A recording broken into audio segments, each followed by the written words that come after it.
Assalamualaikum warahmatullahi wabarakatuh. Alhamdulillahi rabbil alamin. Hamdan syakirin, hamdan na'imin, hamdan yu'afi ni'amahu wa yukafi mazidah. Ashhadu an la ilaha illallah wa ashhadu anna Muhammadan abduhu wa rasuluhu la nabiyya ba'dah. Kembali kita bersyukur kepada Allah Subhanahu wa taala dengan ucapan alhamdulillahi rabbil alamin, berselawat kepada Rasulullah sallallahu alaihi wasallam. Allahumma salli ala sayyidina Muhammad wa ala ali sayyidina Muhammad. Baiklah, untuk tidak memperpanjang kata-kata muqaddimah, langsung saja kita masuk ke dalam materi kita yang pertama, yakninya tentang pengertian tafsir dan jenis-jenisnya. Tafsir itu secara bahasa, kata tafsir ini mengikuti pola ta'fil yang berasal dari kata al-fasar, yang berarti menjelaskan, menyikapkan dan menampakkan ataupun menerangkan makna yang bersifat abstrak. Sedangkan menurut istilah, tafsir ini adalah suatu ilmu yang menyempurnakan Al-Quran dan menjelaskan makna-makna yang terkandung dalam Al-Quran. Dan menurut ulama-ulama tafsir lainnya, tafsir ini juga memiliki makna tentang menyikapi permasalahan-permasalahan ayat dalam Al-Quran. Menurut Az-Zabi dalam kitab berjudul Dirasat fi Manahjil Quran, karya Muhammad Qaslim, beliau itu menyikapi bahwasanya tafsir ini adalah suatu ilmu yang membahas tentang maksud-maksud Allah Subhanahu wa taala dalam Al-Quran berdasarkan kemampuan yang dimiliki oleh manusia. Masuk kita ke dalam materi yang kedua.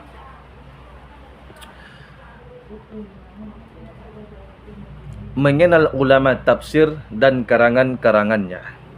Ulama yang pertama ada yang namanya At-Tabrani. Nama lengkap beliau adalah Abu Ja'far Muhammad bin Jarir bin Yazid bin Khatsir bin Ghalib Al-Ma'li At-Tabrani. Beliau lahir pada tahun 838 Masehi atau 224 Hijriah, atau yang lebih dikenal dengan Ibnu Jarir At-Tabrani, yang seorang sejarawan yang begitu hebatnya dalam penafsiran Al-Quran. Beliau ini lahir di daerah Amol ataupun Al-Muli At-Tabaristan atau Laut Kasipiyah. Semasa hidupnya beliau ini belajar di kota Baghdad, kemudian Syam dan juga Mesir. Para ahli sejarah mencatat bahwasanya semasa hidupnya At-Tabrani ini tidak pernah menikah saking cintanya pada ilmu. Di antara karya beliau yang terkenal ada itu yang namanya Tarikh Ar-Rusul Al-Muluk, atau yang dikenal dengan sejarah para nabi dan raja, atau juga dikenal sebagai Tarikh At-Tabrani, buku yang telah diterjemahkan oleh ulama-ulama lain ke dalam bahasa Inggris sebanyak 40 jilid. Yang kedua, Tafsir Jalalain. Tafsir Jalalain ini ada tafsir dua jalal, atau sebuah kitab tafsir Al-Quran yang terkenal. Saking begitu terkenalnya, para ulama-ulama fikih lainnya itu terkejut atas kedahsyatan fikih ataupun tafsir Jalalain tersebut ini. Kitab tafsir ini umumnya dianggap sebagai kitab tafsir yang klasik sunni, yang banyak dijadikan sebagai rujukan dalam ilmu fikih, sebab dianggap mudah dipahami dan terdiri dari hanya satu jilid saja. Jadi kitab tafsir Jalalain ini hanya terdiri dalam satu jilid dalam penafsirannya, dan tidak susah sekali dalam pemahaman fikihnya tersebut ini. Kita lanjut pada materi yang ketiga, tafsir tentang Al-Quran dengan Al-Quran. Penafsiran Al-Quran dengan Al-Quran yang paling baik penafsirannya adalah tafsir Al-Quran dengan Al-Quran. Oleh kerana itu, setiap orang yang berbicara lebih tahu dengan firman Allah Subhanahu wa taala pada Al-Quran. Allah Subhanahu wa taala tidak menerangkan segala sesuatu, semuanya adalah pada dalam Al-Quran. Rasulullah SAW pernah mengatakan dalam sebuah hadis yang artinya, orang-orang yang beriman dan orang-orang yang tidak mencampurkan keimanan mereka dengan perbuatan syirik. Al-Quran surah hadis Rasulullah SAW nomor 82. Kita masuk ke dalam materi yang selanjutnya. Tafsir mengenai Al-Quran dengan hadis. Tafsir Al-Quran adalah proses yang menjelaskan pemahaman dan penafsiran Al-Quran dan hadis.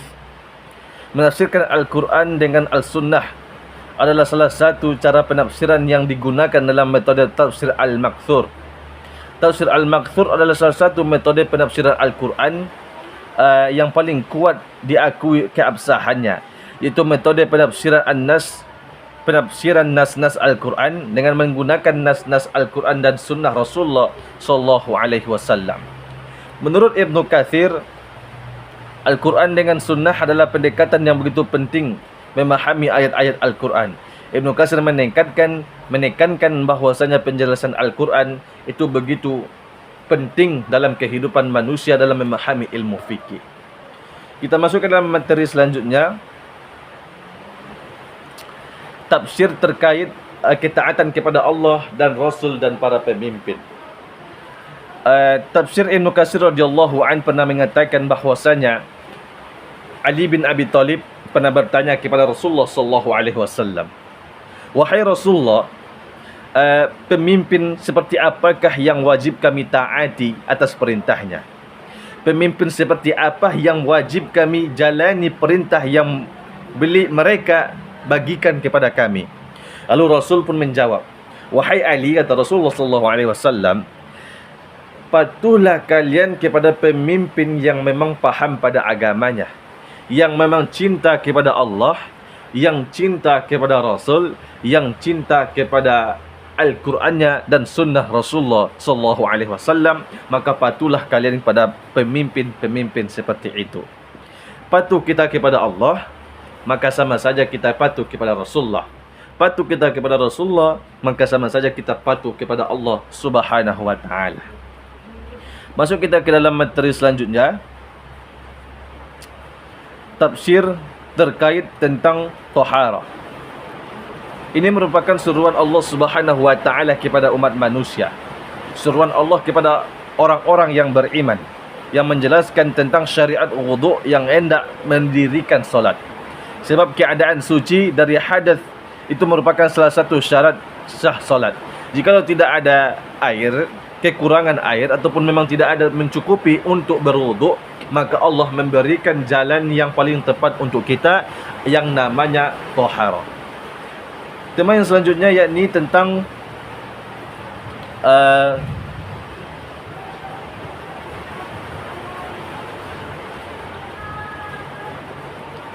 tafsir terkait ibadah.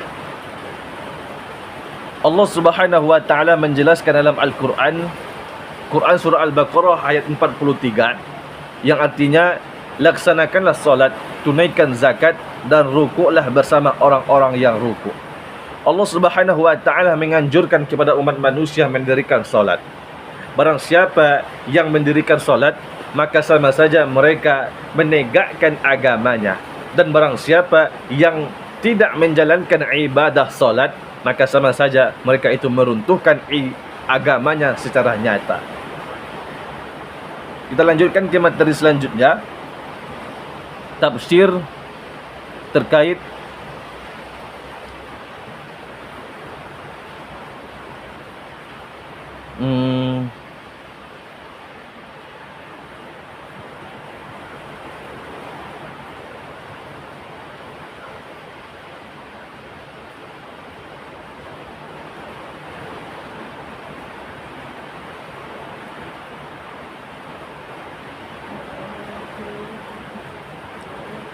tafsir terkait amar ma'ruf nahi munkar. Allah Subhanahu wa taala pernah menjelaskan dalam Quran surah Al-Imran ayat 110, "Kamu adalah umat yang terbaik yang dilahirkan untuk manusia. Menyuruhlah kepada yang ma'ruf dan mencegah yang munkar. Berimanlah kepada Allah sekiranya ahli kitab sebagaimana ahli kitab beriman juga kepada Allah. Tentulah itu lebih baik bagi mereka." Umat Islam adalah umat yang memang paling baik secara mutlak. Mereka adalah umat yang telah dipilih oleh Allah Subhanahu wa taala untuk menjalankan perintah-perintah yang Allah berikan kepada kita. jauhkan yang mungkar, jalankan apa yang diperintahkan oleh Allah Subhanahu wa taala secara nyata kepada kita. Masuk kita ke materi selanjutnya. Tafsir terkait dengan fitnah. Allah Subhanahu wa taala sudah banyak menjelaskan sekali tentang fitnah ini dalam Al-Quran. Wal fitnatu asyaddu minal qatli, kata Allah. Fitnah itu lebih kejam daripada pembunuhan. Segala sesuatu yang berbentuk fitnah, itu ganjaran dosa yang Allah berikan kepada kita, Allahu a'lam, sangatlah luar biasa. Jangankan kita membunuh, jangankan kita syirik kepada Allah, fitnah saja kita kepada manusia sesama manusia, jangan fitnah kita kepada Allah. Sungguh dosa ganjaran sangat luar biasa Allah berikan kepadanya. Ganjaran neraka yang sungguh kekal abadi akan Allah berikan kepada kita. Lanjut kita kepada materi selanjutnya. Tafsir terkait tentang mencuri. Allah menyebutkan pencurian, menyebutkan pencuri perempuan setelah menyebutkan pencuri laki-laki dalam sebuah ayat dalam Al-Quran. Tidak ada beranggapan jika seorang perempuan mencuri maka tidak ada hukuman baginya sebagai bentuk rasa kasihan. Dan Allah mendahulukan penyebutan pencurian laki-laki daripada perempuan. Jadi maksud dari tafsir ini, Allah itu menyebutkan bahwasanya penafsiran tentang pencurian, Allah mendahulukan tafsir pencurian laki-laki daripada perempuan.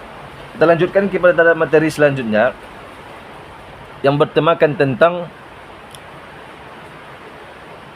tafsir terkait tentang pembunuhan.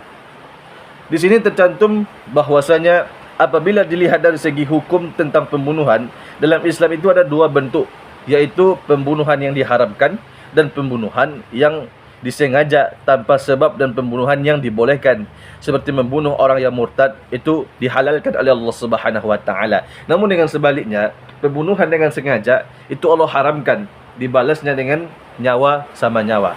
Dalam Al-Quran Allah pernah mengatakan dalam Quran surah Al-Isra ayat 133, janganlah sesekali kamu itu membunuh orang yang diharamkan oleh Allah, kecuali ada kecualinya, siapa yang dibunuh secara teraniaya, sungguh kami telah memberikan kekuasaan kepada walinya, akan tetapi janganlah engkau membunuh wali secara nyata, akan kami berikan ganjaran yang amat sangat luar biasa, kata Allah Subhanahu wa taala.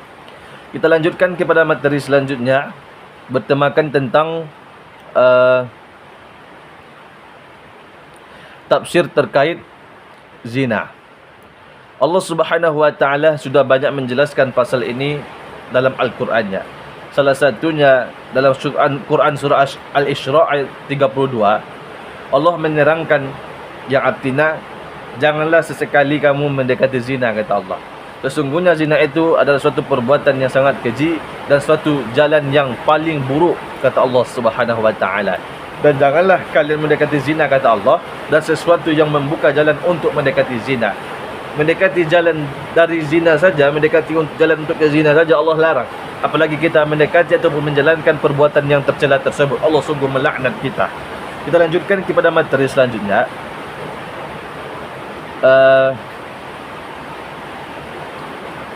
Tafsir terkait tentang pernikahan, anjuran pernikahan. Allah Subhanahu wa taala menjelaskan yang artinya, dan di antara tanda-tanda kekuasaan Allah ialah Dia menciptakan untukmu dua orang pasang dalam kehidupan, suami dan istri, supaya kamu cenderung merasa tentram kepadanya. Tujuan Allah menciptakan antara laki-laki dan perempuan adalah supaya kehidupan manusia itu tentram, abadi dan bahagia, kata Allah Subhanahu wa taala. Di antara kamu lebih memiliki rasa kasih sayang di dunia sampai di akhirat. Sesungguhnya pada demikian itulah benar-benar terdapat tanda-tanda bagi kamu yang berfikir dalam menjalankan perintah dari Allah Subhanahu wa taala. Kita lanjutkan ke materi selanjutnya, tafsir terkait syirik. Allah Subhanahu wa taala melarang sekali kita tentang syirik tersebut, ini menduakan Allah. Kata syirik itu berasal dari kata bahasa Arab, yaitu syaraka yashraku syirkan, yang berarti bersekutu atau berserikat. Menurut Kamus Al-Munawwir, berarti kemusyrikan itu kepercayaannya itu lebih melebihi satu daripada Allah Subhanahu wa taala. Dan syirik itu juga berarti dosa yang begitu besar. Dan menurut Kamus Ilmiah syirik ini artinya mengangkat Tuhan selain Allah. Berarti ada Tuhan selain Allah yang mereka sembah, yang mereka yakini selain Allah Subhanahu wa taala. Sungguh Allah akan melaknat orang-orang yang melaksanakan ataupun orang-orang yang menduakan Allah Subhanahu wa taala. Kita masuk ke dalam materi yang terakhir. Tafsir terkait tentang taubat. Kita kembali ke tentang taubat. Habis syirik, taubat. Kata taubat itu berasal dari bahasa Arab, yakninya taubah, yang berarti rujuk kembali kepada Allah Subhanahu wa taala. Allah sungguh mencintai orang-orang yang memang suka bertaubat, gemah mereka bertaubat. Jikalau seorang hamba melaksanakan ataupun mengerjakan suatu dosa yang sungguh besar, maka segerakanlah bertaubat kepada Allah. Sungguh Allah Maha Pengasih lagi Maha Penyayang, Maha Pengampun atas dosa-dosa yang kita kerjakan semasa hidup di dunia. Maka kesimpulannya yaitu bahwasanya taubat itu adalah suatu perintah yang diperintahkan oleh Allah kepada kita secara nyata. Jikalau kita membuat suatu perbuatan yang begitu besar dosanya kepada Allah, maka segerakanlah bertaubat atas dasar perintah Allah Subhanahu wa taala. Mungkin hanya ini yang dapat saya sampaikan, lebih dan kurang saya mohon maaf. Aku lu qauli hadza, syukran katsiran ala husni ihtimamikum. Lebih dan kurang saya mohon maaf. Assalamualaikum warahmatullahi wabarakatuh.